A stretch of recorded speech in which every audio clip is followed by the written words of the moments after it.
Good morning, Miss Annie. How are you? Oh, Here, good morning. Can you hear me now? yes. Now,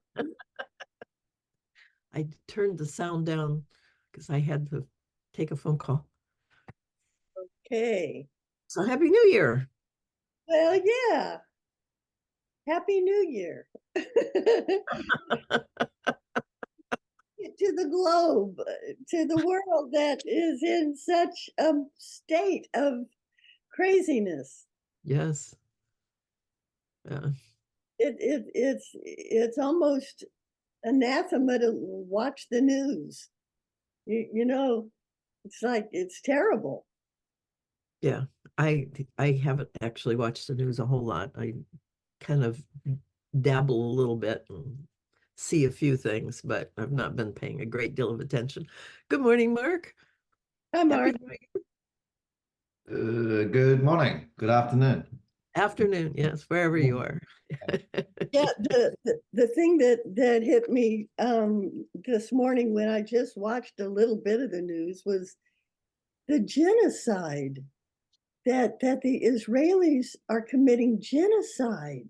Yes, they are, and the United States is not being really helpful around that, I have to say. He's encouraging them to stop and that kind of stuff, but he's also, on the other hand, giving them weapons. Oh, is Like that they need oh, more weapons. Yeah, seriously? yeah, seriously. Well, that's not okay. No, it's not, and it's going to impact how people vote the end of this year, especially young folks are not going to be really happy about that. Not that there's a lot of options. JFK maybe. Biden is sending weapons to Israel to commit genocide against Yep, the Palestinians. yep. How? How is that possible in Right. America? Yeah, well, and he's had to fight Congress a bit. They don't really seem to want to give him money for it. But they also don't want to seem to give him money for the Ukrainian war either. So there you are. Okay, well, on to bigger and better things with the four of us. Yes, that is pretty dismal, that whole scene. Boy, okay. Morning, Robert. What's up? Good morning to you. Happy Good. New Year. Yeah, definitely. Yeah. It's been good so far. Yeah. Mine has been very mixed. Mine's okay. Mine's okay. I'm I've stabilized a bit. The world is not good when I'm not stable. Funny thing about that.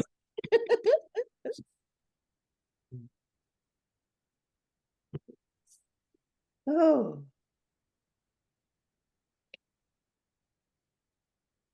yeah. I've been thinking a lot about the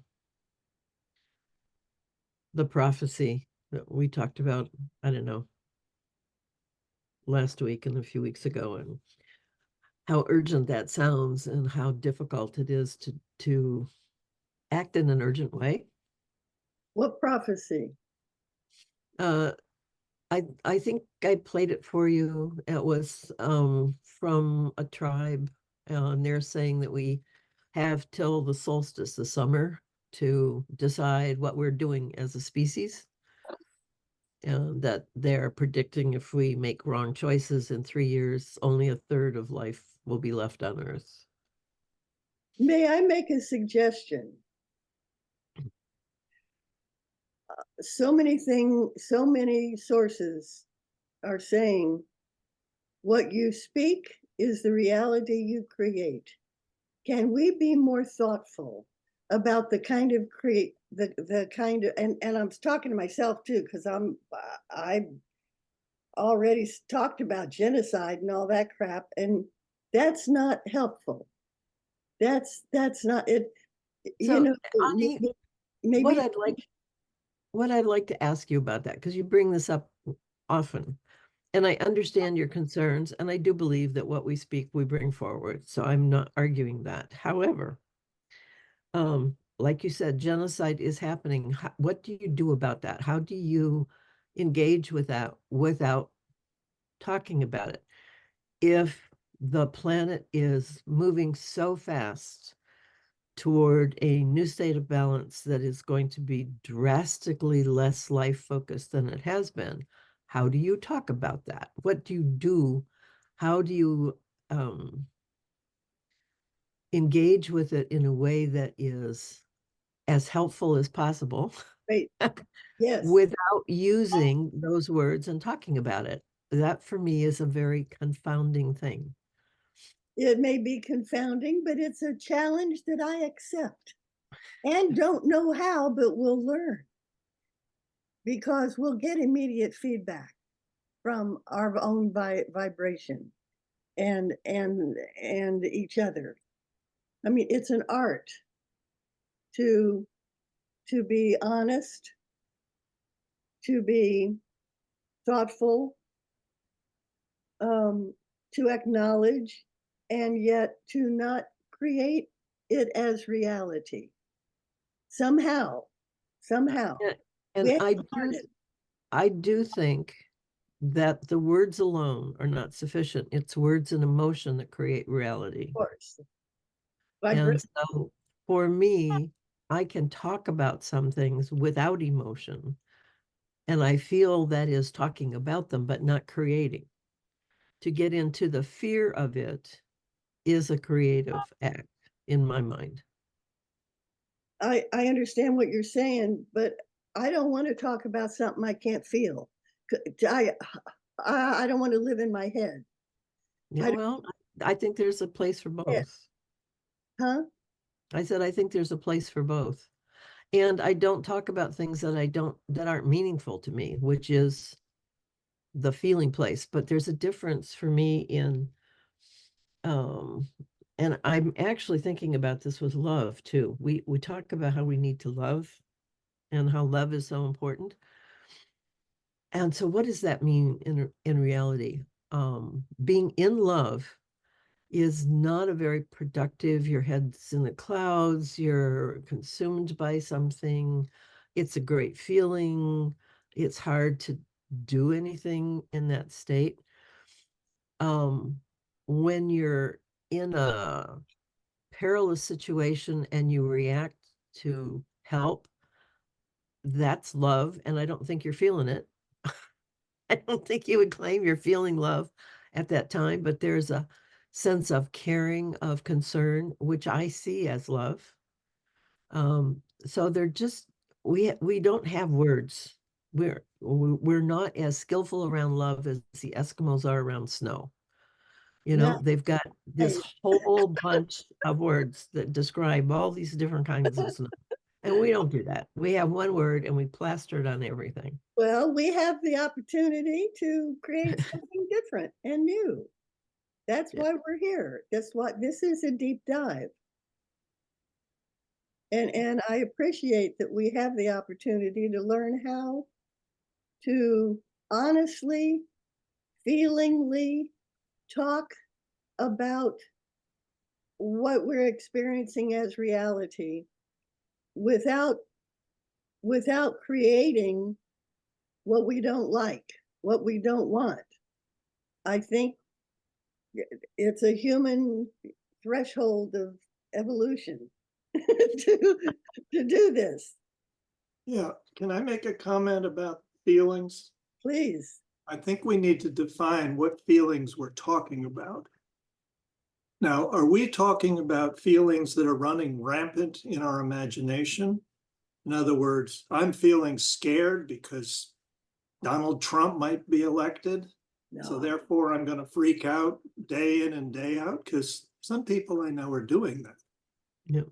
Or are we observing like that situation and saying, wow, people still actually love this man and want him to be their leader. That's very interesting. And I can feel their intensity, and I can feel the intensity of others, but it doesn't move me. Mhm. So that's not feeling. It's being very, very careful about which feelings I'm going to pay attention to. Mhm. Frankly, I mean, I went to a meeting about our airport. It's just up the block. It's a general aviation, but also handles quite a few jets now. Mm. Commercial, corporate, and a lot of people were really amped up. Mhm. But I started to find what is the situation that really, sits at the bottom of their fear and their anger. Well, it's the fact that certain chord was met in 1986, and right now the airport leadership refuses to give out any information.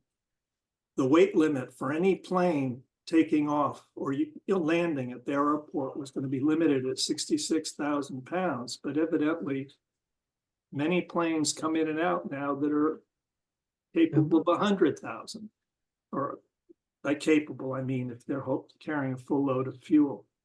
Now that's very interesting. That's picking up new information, that there's something rotten in Denmark, as we used to say, as far as how this is being handled by the county administration. But I did not go to that meeting to get wrapped up in all of the feelings. They were rampant, in many cases, because one of the speakers, a woman, was extremely eloquent in terms of stirring the pot, So we have to be able to go in these situations, but not be stirred by it. It's the way I look at it. If, Mhm. I mean, I'm very careful about what, if I start to feel something that I'm feeling is coming from that lizard brain of mine, of saying, okay, it's just, I stop and I look at it, and then I'll back away if I need to, to stabilize the situation. But that's the way I look at fear. I mean, I readily feel the situation that's going on around me, and notice my own feelings. But what are they telling me? If an asteroid is headed toward the planet, my feelings are saying, get out of Dodge, or do whatever. And I'm going to take note. But I'm not going to worry every day that something may hit the earth, because not much I can do about it. Yeah. I kind of have a worldview of humanity. We're stewards of the energy within us. We're stewards of the emotion. That's energy in motion.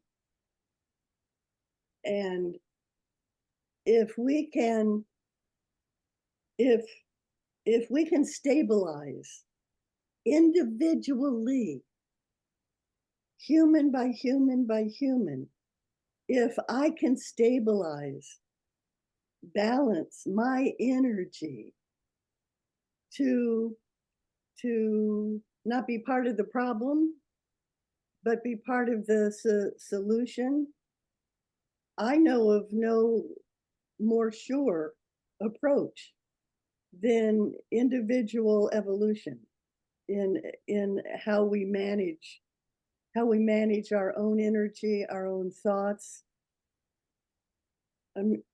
I personally.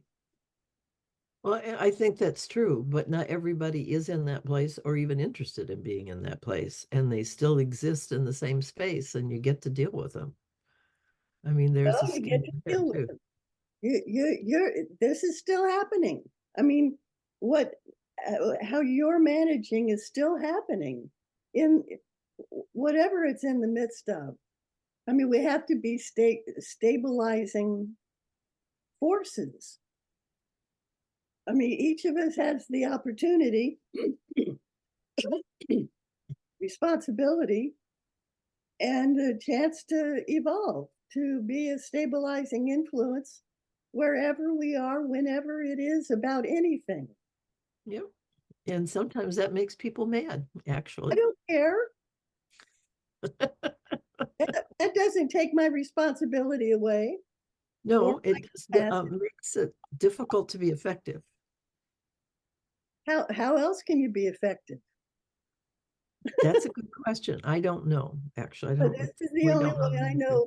Taking me being a stabilizing influence, a heart-centered stabilizing influence of my own energy is the best shot I've got. And that might enable me to say something that has a vibration that might be a good effect. I don't know, but I know it's my responsibility wherever I am, whatever I'm doing, to be that kind of influence. No, I do agree with that. I just also know that it's not always enough. Well, it's the best thing we got going. What else? Teaching people how to be. Yeah, no, I wish I had answers for that. I don't have answers for Well, that. this is my answer. Well, it's just it's a conundrum for sure for me. It's it's an evolutionary edge for humanity. For each Yeah. of Well, each I do think that that's true for the planet. That's why we're where we are. We're in a situation where there are enough of us who understand the situation, but there are a whole lot who don't. well, And we that don't focus. dynamic, Yeah, but energy flows where attention goes. Okay, I'm I'm not putting my attention on the crazy. I'm putting my attention on the sane. Trying to. yeah, no, yep. Well, can I make a comment about that video? You know, Mhm, the prophecy. mhm, Uh, Frankly, the reason I was drawn to it and loved it was because of the focus on the planet as a live being mhm, and on the struggle of the planet, you know, beneath the onslaught of human activity. mhm, And speaking from the point of view of the animals that are being extinguished. mhm, So that's feeling that I'm very, very willing to pick up on mhm, and mhm, consider within my heart. Nice. I purposely have not shared that prophecy far and wide because a lot of my friends, I think, would have a lot of trouble listening to it. mhm. But I shared with a couple that I think, you know, could very easily, you know, work with it. And so, yeah, it is powerful. And it obviously would not work, in, you know, on the evening news. It create a huge backlash, Yeah, which is not helpful. So you have to be very gentle and careful about sharing these things. yep. But there may be a time, we may be coming to a time where that could be shown. I mean, it's like, I forget his name, but the elder from the Navajo Nation who spoke before the UN, you know, delivering the Hopi prophecy. I think it was in 91 or so. And, you know, the situation there, people voted with their feet. I mean, they're just not much. It was in the General Assembly, Mm, but as far as I know, there were 50 people at the most in the room well, which holds hundreds. right. So, or thousands even.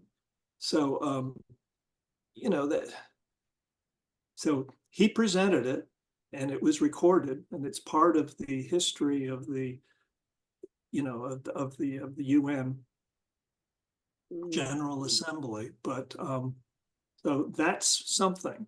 but on the other hand, there weren't many people there. There certainly wasn't press. Mm. Oh, but I would point out that was over 30 years ago. People are still talking about it within the groupings that I work within. They're Yeah. still referring to that speech. So it wasn't for naught. That's right. Yeah, it wasn't not impactful. Yeah.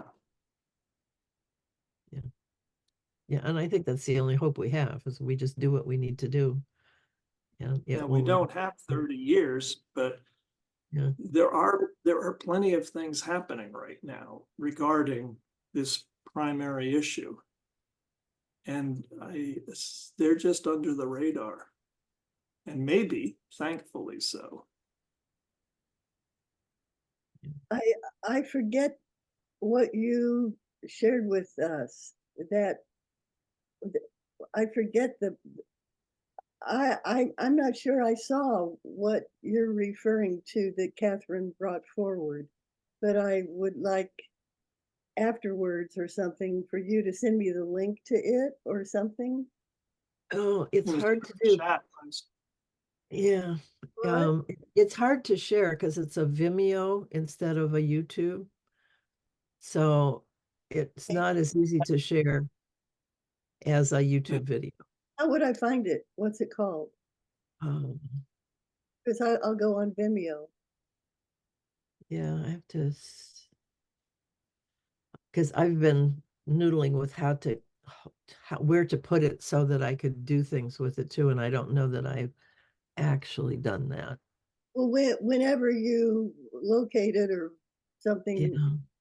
you could send it. I'd appreciate it. Yeah. I just kind of figured out where I should put it, and then I haven't done it. So I'll have to dig it out. Okay. Yeah, it's a website actually. Yeah, I just think we can do what needs to be done. It might take much longer than we would hope, but I think each one of us can manage our own selves in a way that helps create a field that is helpful. That can I think we can consciously evolve, because I think that's what it is.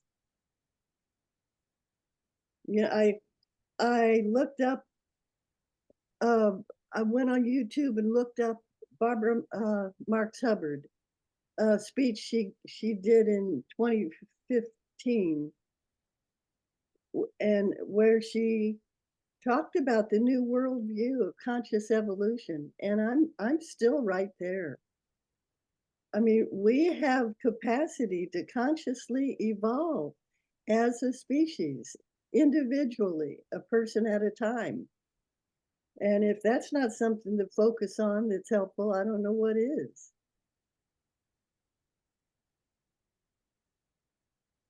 And we do have to be careful about what we say and thoughtful about what we say, and pay attention to how we feel.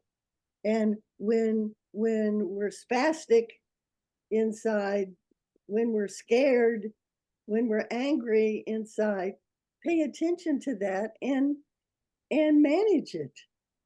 It's our responsibility and our capability as a species on Earth.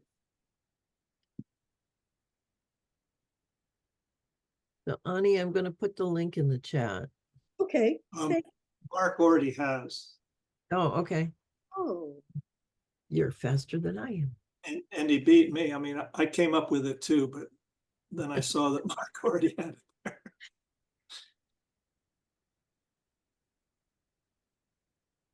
okay. Copied. All right. Thank you. The fountain.earth/mother. Nice.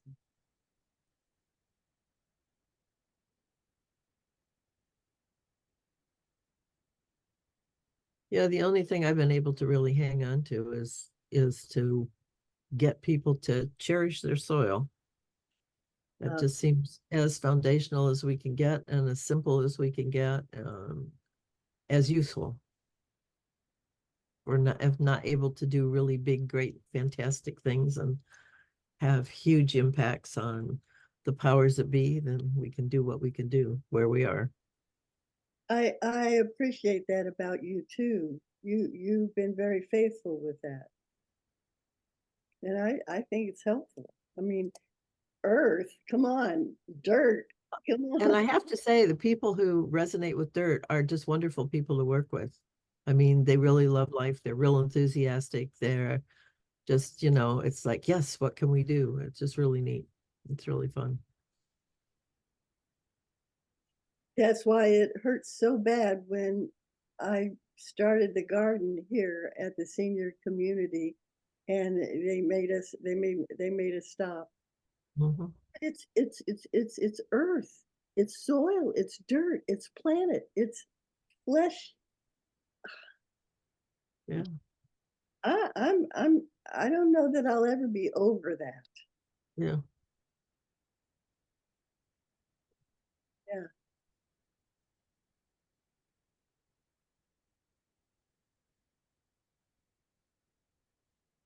But I do believe and feel that we can make an art out of consciously evolving, out of the thoughts that we choose to hold, to speak, to honor. We have capacity to, evolution hasn't stopped. No, by any means. Yes. This isn't, there's more evolution for humanity besides what we are now. That nature is doing. We're nature. Nature evolves. So the whole thing on HR this week has been about aliens. Aliens, Mhm. okay? And they are talking about the history of visitations on this planet. And they are talking about uh,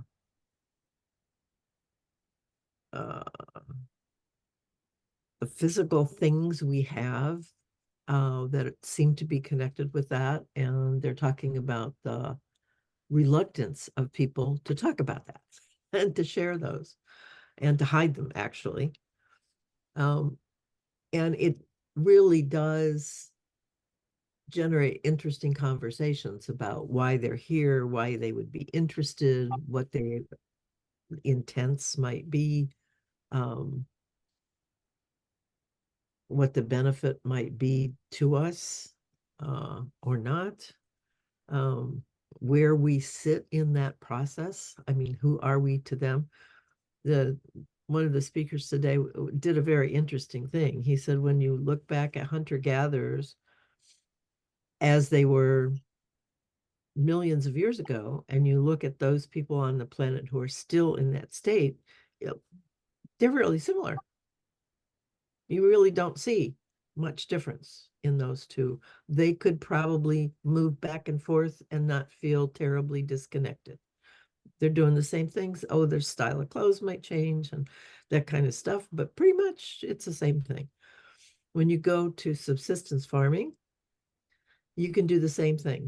He had pictures of older, before we settled to farm, but we still farmed. I mean, we still planted stuff and there were places to go gather and that kind of stuff. And then you look at farms where they're still gathering pretty much by hand and that kind of thing. There's not that much difference there either. And then he looked at cities, and you can go 1800s and now, not a lot of difference, actually. I mean, there's some, yes, but you can still go back and forth and find your way and not feel too crazy about that. And so he's saying, well, so what would aliens do with us at all those different stages? There's no way to engage. There's nothing they could say that would be relevant, and there's vice versa, but we're getting to a stage, and it would appear that technology is it, and our use of power and how we're understanding power and creating power for ourselves, that suddenly makes us a more interesting conversation, point of conversation, point of engagement, which goes back to something that we've ruminated on, is what does it mean to be human? You know, does it mean leaving this body and being something else, which is, there's certainly a big conversation, has been for thousands of years, a conversation around that the body is sort of a prison that prevents us from really developing into our full capacity. And then there's other people that would say, no, that we really need our bodies, which I tend to fall into that category. I'm not sure, would we be human without our bodies? And yet consciousness is not necessarily human, because we see consciousness in other things that aren't human. Right. So how much of our consciousness needs our bodies is an interesting question. I know I'm cosmic. I mean, we're cosmic.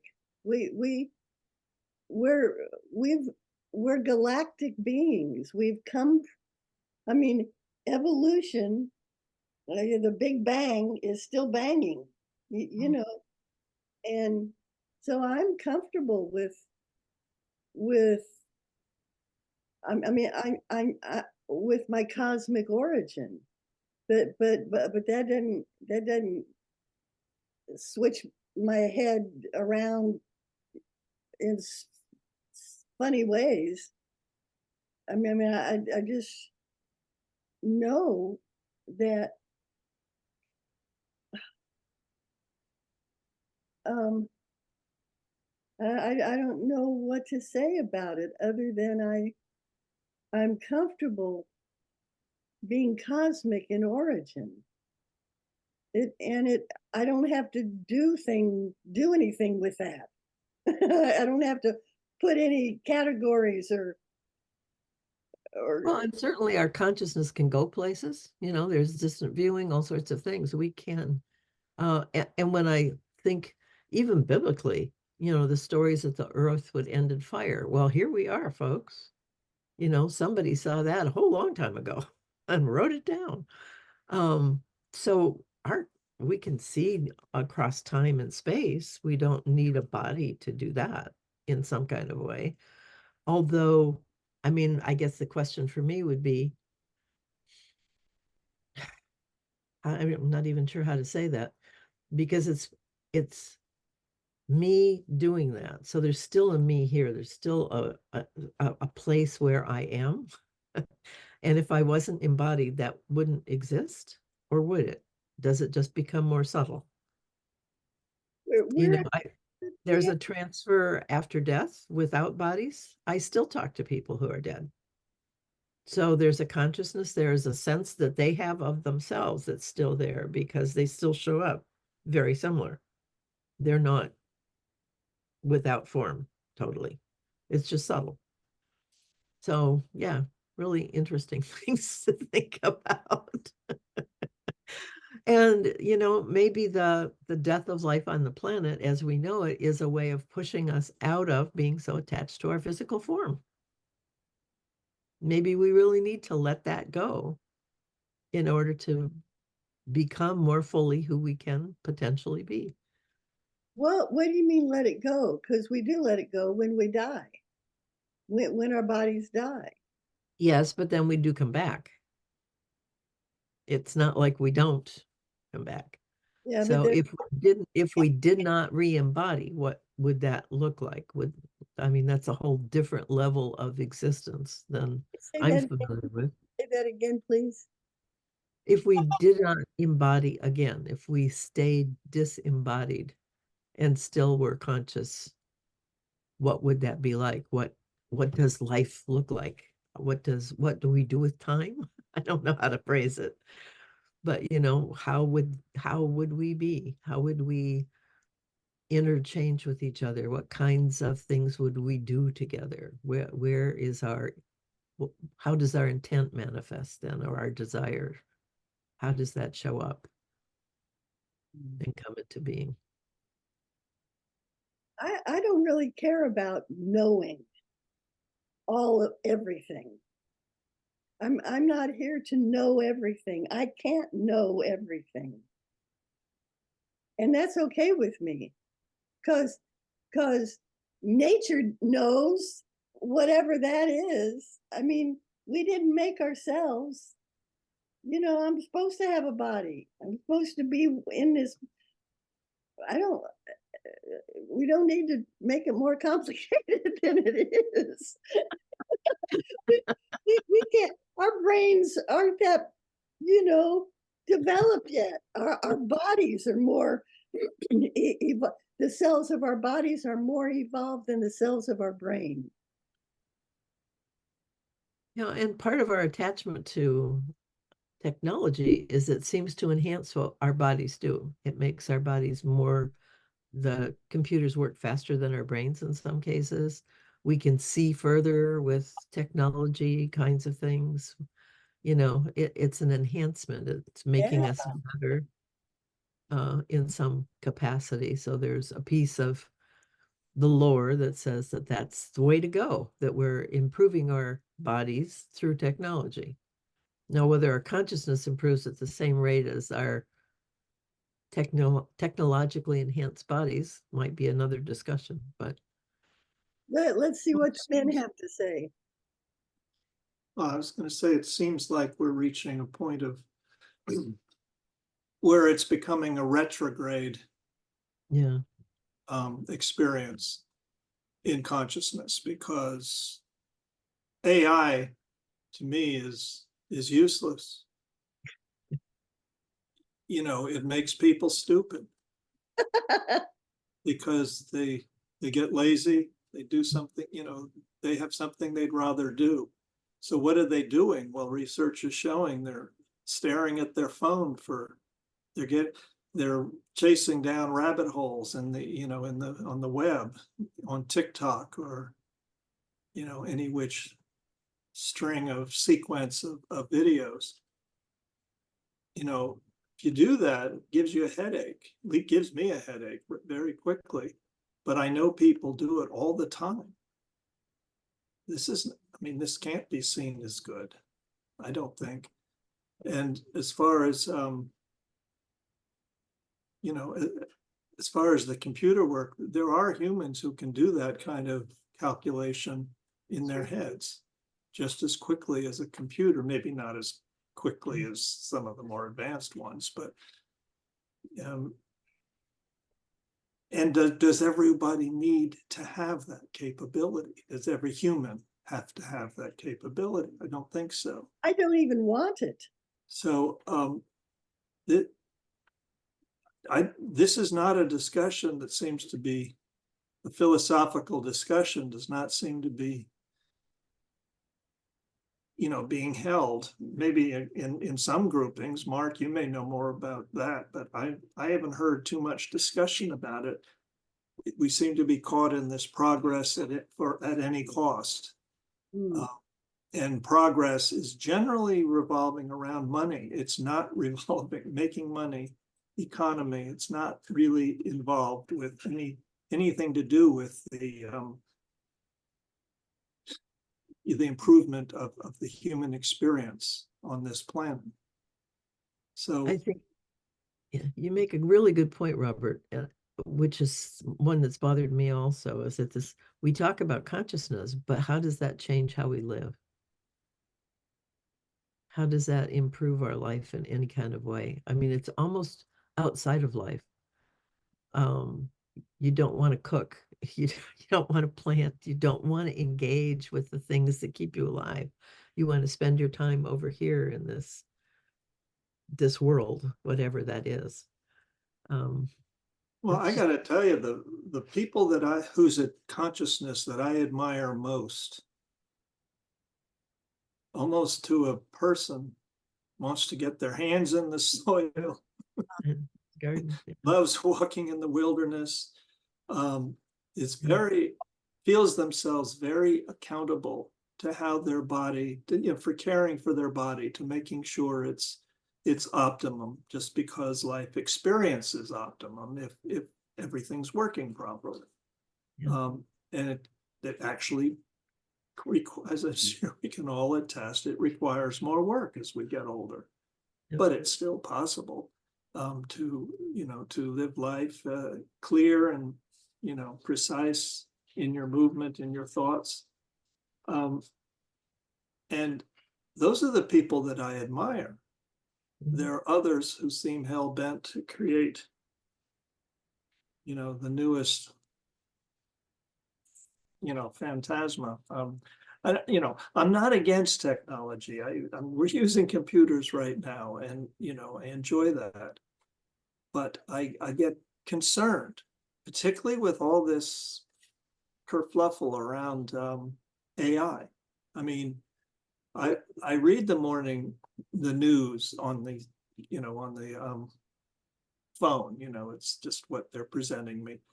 But AI now is almost every other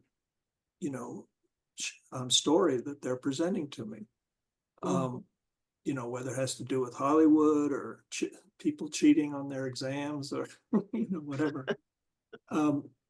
It's just so interesting to me that caught up so quickly and became such a go-to fixation in our society. That I don't understand. It's a cultural thing. We've allowed our culture to be so human-centric that we miss everything. We miss the larger picture.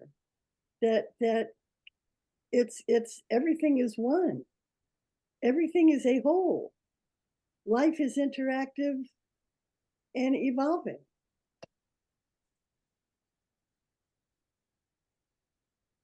Yeah, I do find that idea or understanding totally missing in the conversations around aliens. The planet just isn't there. And our place on the planet just isn't there. And in the technological world, it's the same way. The planet's just not, it's totally an assumed thing, but they pay no attention to it. There's no language around it. There's no interface with it at all. What's an assumed thing? Nature. And it's so assumed. It's like the air you breathe. They don't really see it for what it is at all. So it doesn't seem to have an existence. It's just always there. It's always going to be there. And we get to do all this other stuff, and it's just going to be there. And we're discovering actually that that's not true. That without our attention, it won't be there. And that's part of the I think both the resistance and the bliss, because the attention gives you so much. I mean, it just really is a true reciprocity. When you engage in nature, there's a gift back. It's not a one-way street, it's a two-way street. Nice. But when you ignore it, it dies, basically. And we have not really come to terms with that. We just really haven't. We still want to leave it alone, and maybe not actively damage it, but we're not caring for it either. We're just assuming it's going to be there somehow or other. But we're not managing those things that make it impossible for it to exist. It's really an interesting conundrum. Mark, you're really quiet. You must have thoughts.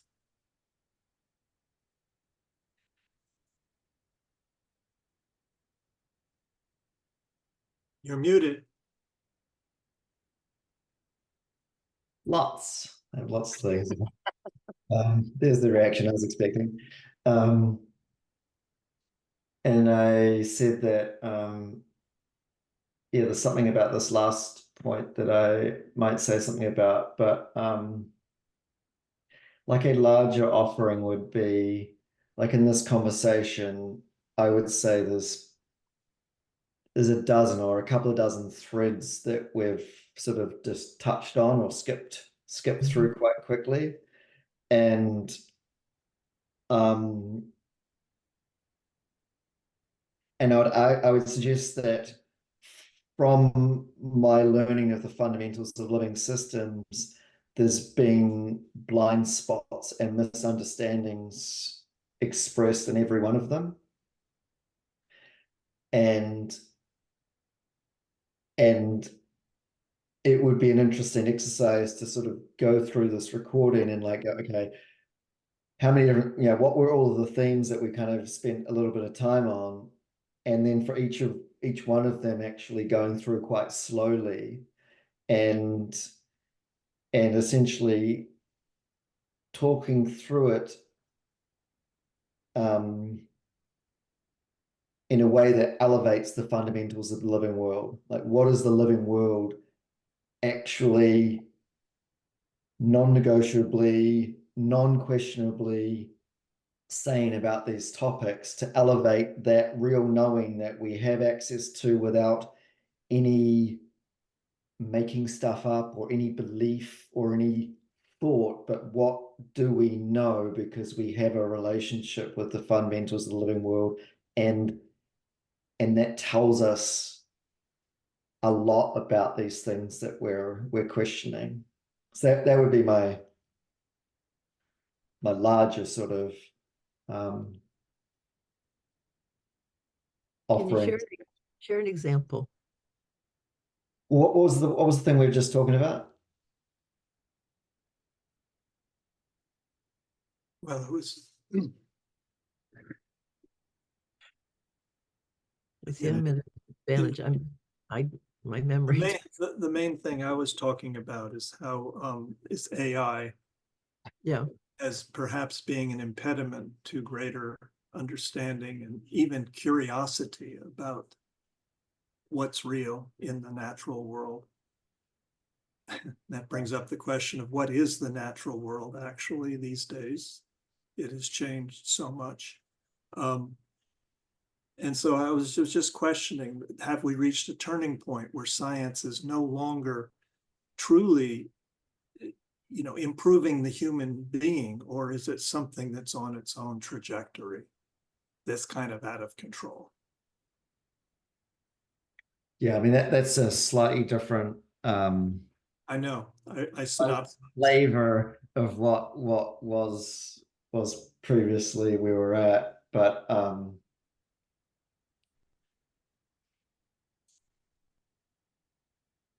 I think maybe the easiest example for me to go back to then would be kind of where we started around like the acknowledgement or awareness that there is trauma in the world, whether we take Palestine as an example or genocide or whatever it might be. And Arnie's your disinterest in that because of the very real and what we do know to be true, that is, if we give attention to that, then that will be something that we're bringing forth in some shape or form. However, that's not what that's not the dynamic that I engaged in. I mean, I think you misunderstood. I don't think so.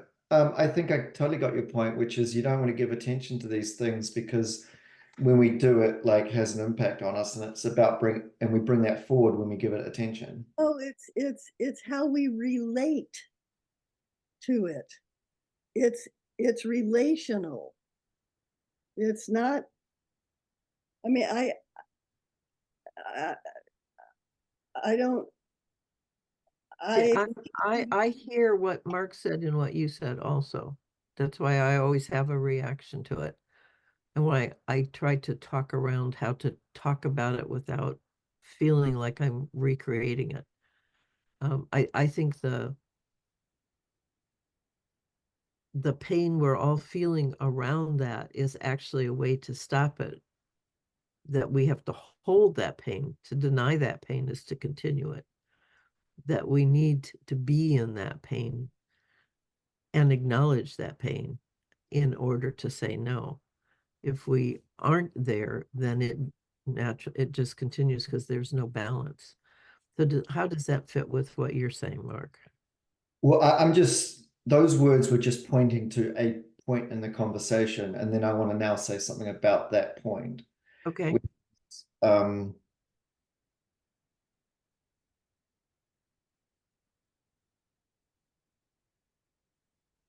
the actions that we take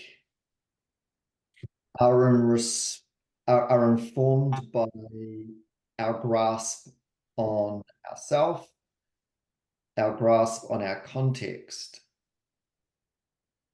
and can be, when we have it, also our grasp on the fundamentals of the world that is coming through us. So if we don't know truthful things, such as there is a traumatic thing happening here, then that thing that is really happening cannot influence the actions that we're taking.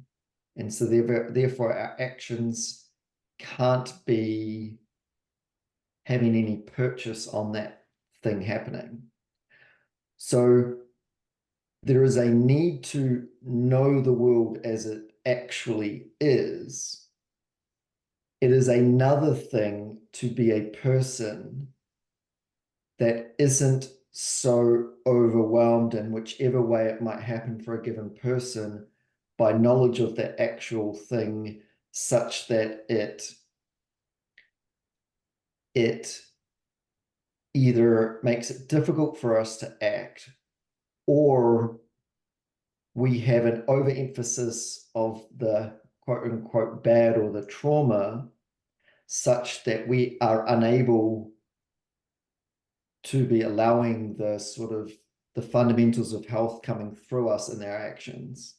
So it's a both and. It's have enough of a sense of what is the actual reality of the world, but not so much that it overwhelms our actions so that we perpetuate it. It's knowledge of it so that we can be responding with it to allow our actions to be moving it from our little place in the world over time. That if it isn't in our awareness, then our actions can't be informed by it. Yes. I don't know what you said. I think if I was to summarize, it would be, we do need to know the world as it actually is for our actions to be having purchase in the world, to be part of moving it forwards into a direction of health, You, and being aware that, yeah, I mean, this is an example of why I say, like, this would take a whole hour or more to actually go through in a very systemic, piece by piece way to kind of to lay out all of the territory to make it all make sense. but we don't travel the same path. Our our mental machinations are not the same. You don't think like I think. I don't think like you think. So it's not about this is the path, because it ain't my path. But I Yeah. think it's one way to talk about it, Mark. I mean, the words you've used I find beautiful. They are different from anything I ever would have said myself, but it's very beautiful. It's another way for me to see. And I think it's coming from the same place that I at least was speaking about earlier. But you do it differently, and you do it very clearly. And Ani, you do the same thing, but you're different still. I mean, I think that is the case. Definitely. Thank goodness. I wouldn't want to listen to myself for a whole hour if we were all saying the same thing or the same way. Yeah, we don't see the world the same way because we're different. That's true. And And appreciating everybody. and each person offers a nuance that you don't see, that you can't see, actually. It's not Right. possible to see without that other person being there. Right. I want to ask you a question. It's a bit of a segue, but I have in the past a couple of times turned on the AI summary, and I have posted that on the network. Has anybody read it? I Because did. I'm curious to know whether it's useful. I mean, it helps me because I don't have to keep notes. And when I remember to keep notes, it's certainly just a fraction of what we're talking about. And that may be okay. I mean, that may be okay. But the AI summary is much more complete, and really it's colder in tone for sure, but it still sort of captures the topics and a little bit under each topic, which is not something that I'm able to do when I take notes because I'm too immersed in the conversation. So and I didn't remember to do it today, which is and all of a sudden I did. And so is it useful? I mean, I don't care one way or the other, but if it helps people understand what the tape is so that they can decide whether they want to listen to it or not, or at least the other option would be they get enough out of the summary to have an appreciation for what we've talked about, even if they don't want to spend an hour listening to the tape, then maybe it's useful. But I don't know. I thought it was useful. I Okay. liked it. It pointed out some things Yeah. that I kind of missed, but that I felt but didn't register. It Yeah. helped register. Okay. Yeah. So, okay. So if you would help me remember to do that, Mhm. I would appreciate it because I Well, didn't this time. And so looking back on it, I mean, Mark, you asked me a question and I'm truly present, and it's really hard for me to pull that back. It just is. So it's just really, if I don't do it as I'm doing it, I don't remember what we talked about well enough to be able to articulate it. And I don't have the time to watch the tape again in order to put that out. So the summary's helpful if it's also helpful to you. Yeah.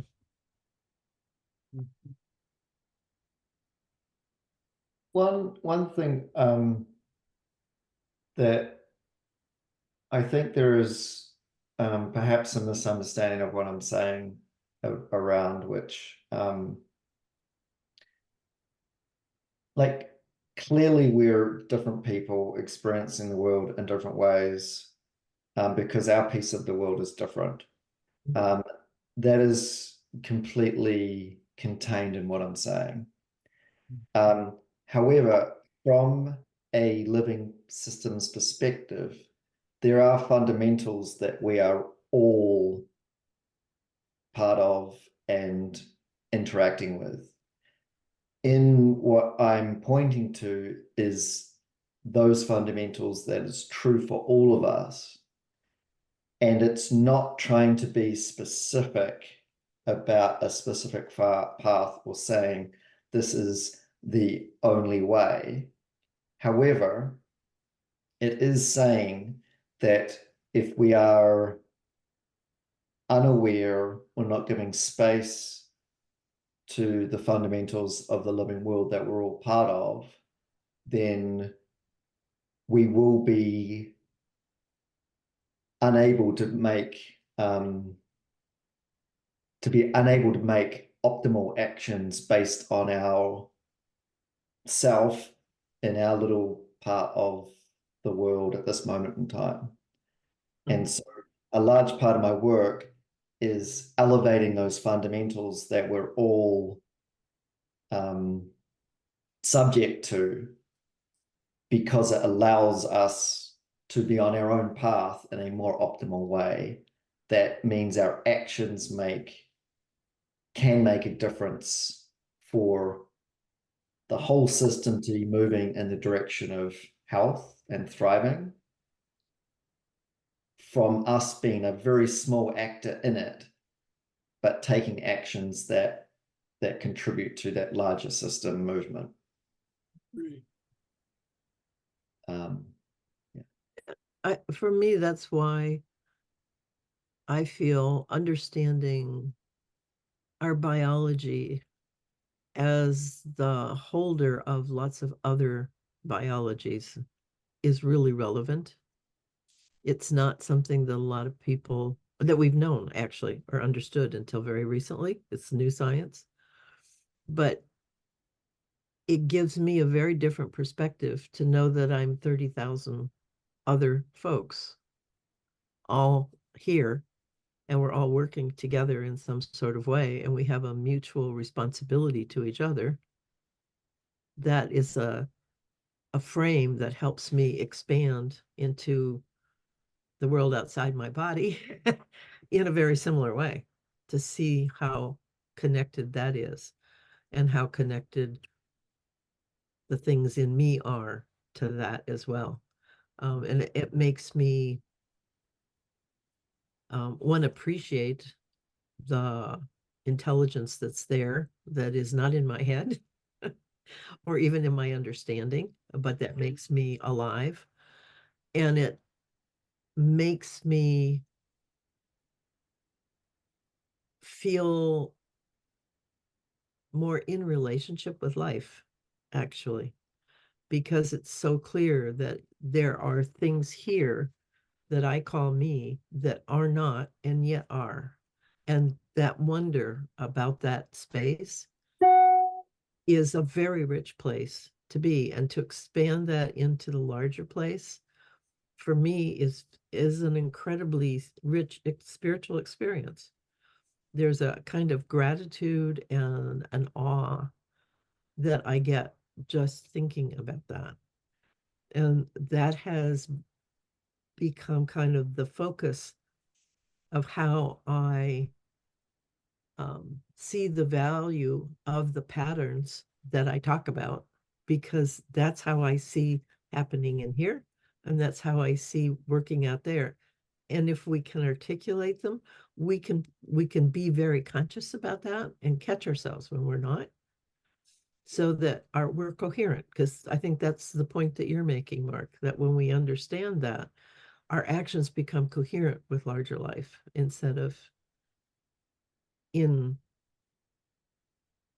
conflict with it, which is where a lot of us are because we're just not thinking that way. We don't have that. Am I correct in that assumption? Yeah, I think you emphasize it nicely that this this is more in the thinking realm than the feeling realm, than the sensing realm, than the intuiting realm. And why it's important is because in our thinking realm, we have an insufficient grasp of the fundamentals of the living world, which means that's underrepresented in our thinking. And we have other things that are overrepresented, which are a whole bunch of stories, which aren't actually a fair reflection on anything really. And when those understandings, which aren't grounded in reality, are dominating in our thinking, the actions that are informed by our thinking cannot be system optimal or health producing actions. The balance of too much delusion and not enough grounding.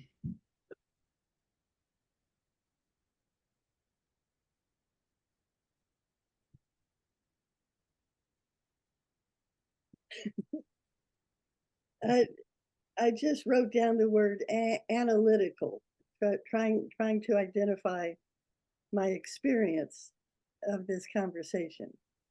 Very analytical.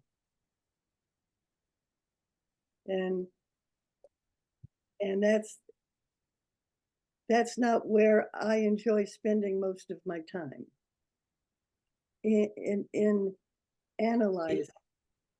But it is a piece that helps us understand our world. It's a piece, and that's why I honored it by noting it and relating to it, and yet it's not well, I can't say it's not my way, because often I analyze situations to see how best to proceed. in choices I make.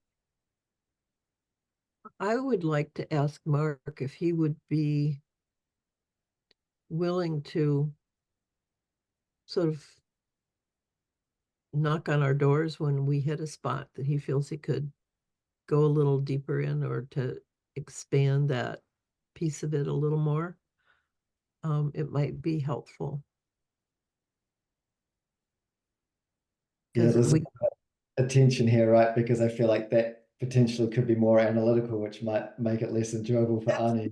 It would, I know. It might, like it has the potential for that, but the challenge, I think, to hold both of these pieces is to knock on the door in a way that isn't so analytical when these moments. put it in the chat, maybe. Because that I have learned to really love the chat, because I always have something to say about what somebody says. And so I'm often accused of interrupting, because I do. And the chat helps me say what I want to say without interrupting. People can continue it. And if I see the chat, then we can bring it in. But I don't feel like I'm interfering with the flow or having to fight to get my words in. But I still can say that. So maybe that would be helpful. It's a nice invitation. Maybe next week I will experiment with that. Yeah. Well, what is the intention and purpose of Friday morning deep dive?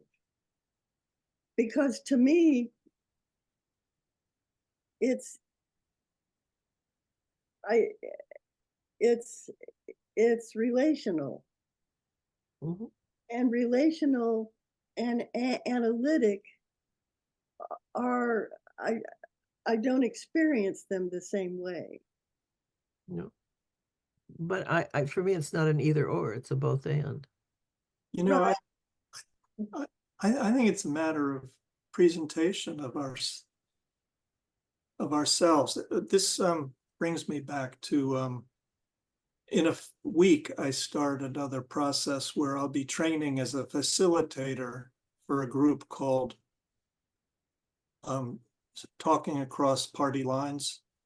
Mhm, mhm. Nice. The reason I'm doing that is because so much of what I read is from the so-called liberal side of the media. And they make out a whole 50% of the population as being stupid, but they're not. You're right. Not at all. And so the point of doing this other work is to hear them and their stories, Mark, because sometimes it's told through story, but they're showing, sort of the background of where their thoughts come from. And I've done this a lot when I was living in North Carolina with framers and, and the local guy down at the tire repair shop.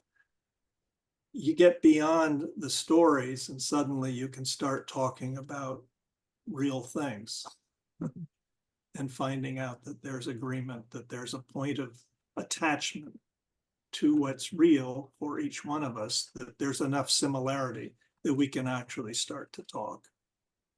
And, that to a certain extent, that happens even in this grouping because, we are so different in the way we use our intellect, our consciousness. But I look forward in the weeks to come to be able to report back on some of the things that I'm working with and learning, because I think it's so important. It slays me when I read a story on daily costs and it's just pure, putting down. Yeah. Yeah. And, I know it's not accurate because it's seeing through, I was going to say rose-colored glasses, but they're the more dark-colored glasses, seeing the worst. This to me is a real is an issue. I mean, it isn't just the natural world. We've got to understand the human world right now. It's pretty crazy. But anyway, that's my what should I say? The thing felt I needed to do. The Atlantic just had a wonderful article on morality and the history of morality in this country, because it used to be that we talked about it a lot. There were a lot of ways that people got the message of how to be a good person, Mhm. and we stopped doing that. And so people are struggling to understand what it means to be a good person. And one of the points that that article made is that the substitute has been identity. And so identity becomes our touchstone for what is good. So our tribe, if we have a bunch of people who are similar, liberal, conservative, Christian, whatever that is, then that becomes the reference point for our goodness. And it makes it really hard to see others, because good and not good, those two things kind of go together, and it's really hard to see goodness there. There's not a shared sense of goodness that crosses all these lines. We have lost that. So anyway, it was a really interesting perspective. Yep. Yeah. Well, what's coming up for me as we continue, and as you just said, and Mark too, is preference. I mean, each of us has a preference as to what we focus on, and how we frame things, and I prefer relational to analytical. You know, that's a preference. It doesn't make one better than the other. But it is my preference to have wholeness, oneness, as opposed to the parts. I mean, that's just my preference. And sometimes I'm not as gracious as I could be about that, because I didn't realize it until now that it's a matter of uh, of of preference, and we prefer different things, different ways of approaching and conversing and focusing. I very much like Mark's point in the chat, because I think that's Oh, look. where both the relational and the analytical come together, is that we, to use Ani's words, our preferences are how we make our world. That's where our world making comes from, is they bring to attention certain things because we have the preference and we relate to it. So that becomes part of our world, our understanding of the world. And when we talk with each other, both through story, through shared personal experience, shared understanding, shared preference, and what we've learned from our preferences, why that matters to us, and the analytical understanding of how we put those things together, allows us to be different, to open up and to include then new parts of others into what our preferences and what our way of seeing is. It expands that capacity. And I think that is the purpose of the deep dive. I would very much agree with that.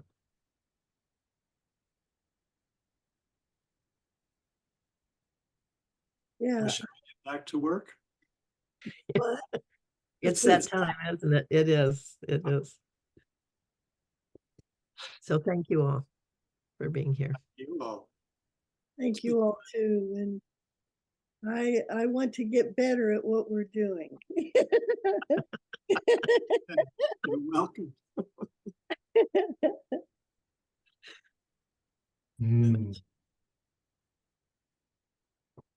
Have a wonderful afternoon. See you next week. Okay, bye-bye. Bye-bye.